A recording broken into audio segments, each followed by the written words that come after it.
How many countries are there in the world? It seems like a straightforward question, doesn't it? But behind this simple question lies a fascinating story of history, politics, and shifting borders.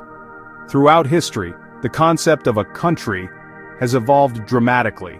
Ancient empires, city-states, and kingdoms once dominated the map, and the idea of fixed national borders is a relatively modern invention. Sounds simple, right? A quick Google search should give you a definitive answer, but the reality is far more nuanced, shaped by centuries of treaties, wars, and diplomatic negotiations. For example, the Treaty of Westphalia in 1648 is often cited as a turning point, establishing the modern concept of sovereign states in Europe. But the answer is far from straightforward. In fact, it's a surprisingly complex question with no universally agreed-upon answer. Even today, the number of countries can change due to conflict, secession, or international recognition. Depending on how country is defined and who you ask, the total number can vary significantly. You might get different answers from different sources, sparking debates and discussions that reflect deeper geopolitical tensions. For instance, after the breakup of the Soviet Union and Yugoslavia, dozens of new countries emerged, each with its own struggle for recognition. Let's break it down. We'll explore the different factors that contribute to this ambiguity, from international law to political disputes and historical legacies. The most widely accepted reference point is the United Nations. It serves as a benchmark for international recognition, and its membership is often used as the baseline for counting countries. The UN was founded in 1945 after World War II, with just 51 member states. Over the decades, decolonization and independence movements swelled its ranks to 193. It currently has 193 member states. These nations have been admitted after a rigorous process and are recognized by a majority of the international community. Admission requires approval by the Security Council and a two-thirds majority in the General Assembly.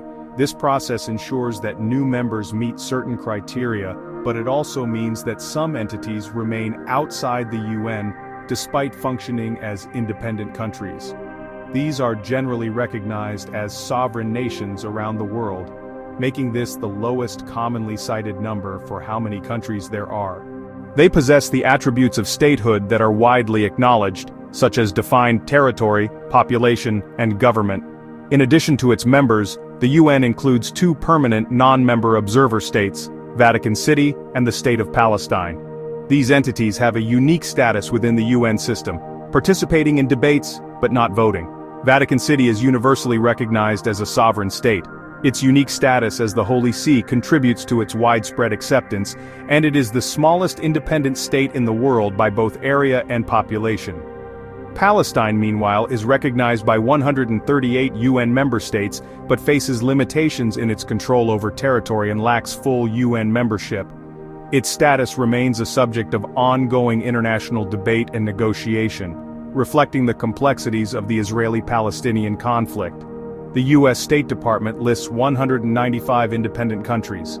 This reflects a slightly broader view of statehood, influenced by diplomatic relations and foreign policy.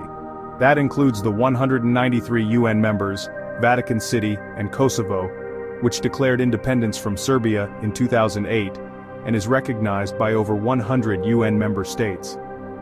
Kosovo's declaration of independence has been a contentious issue, with some countries refusing to recognize it.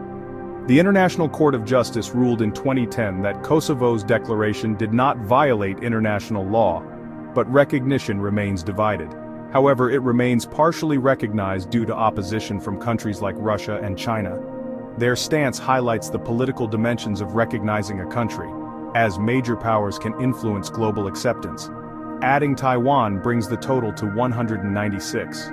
This number is often cited when considering entities that function as independent states, even if they lack full international recognition.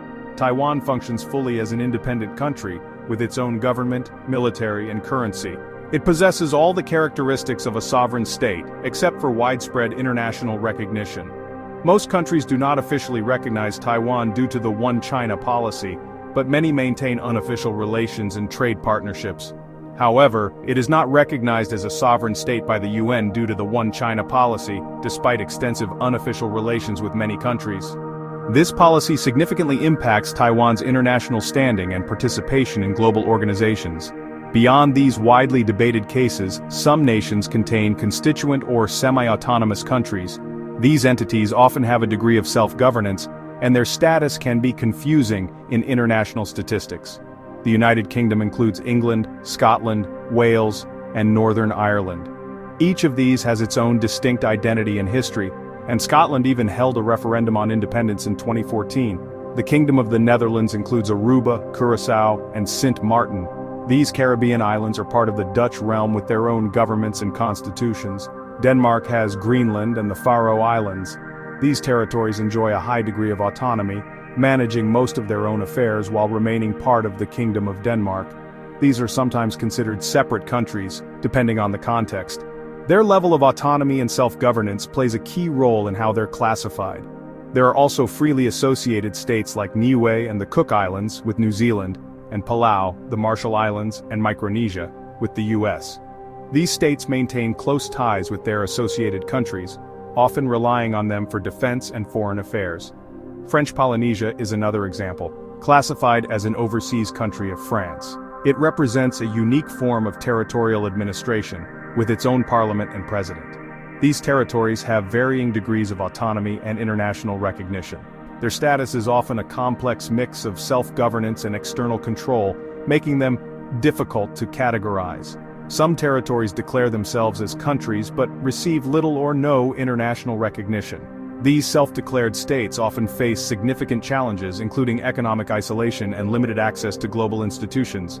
Examples include Northern Cyprus, recognized only by Turkey, Western Sahara, Transnistria, Abkhazia, and South Ossetia. Their lack of widespread recognition underscores the importance of international acceptance and the influence of powerful states. In some cases, these regions have their own governments, currencies, and even passports, but are excluded from most international organizations. These cases blur the lines between statehood, occupation, and self-determination.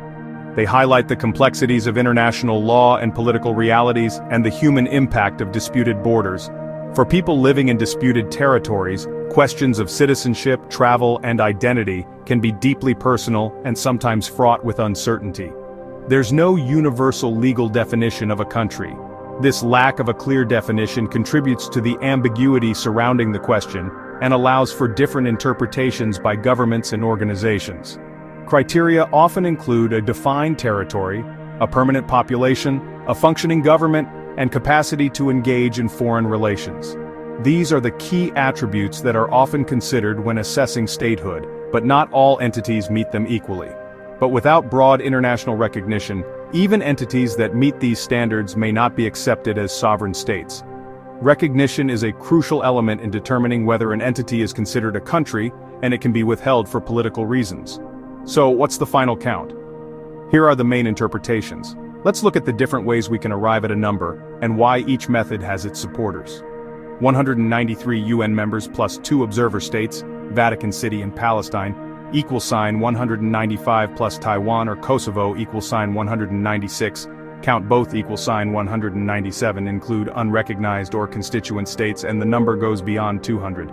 The possibilities expand significantly when considering these entities, and the list can change with new developments.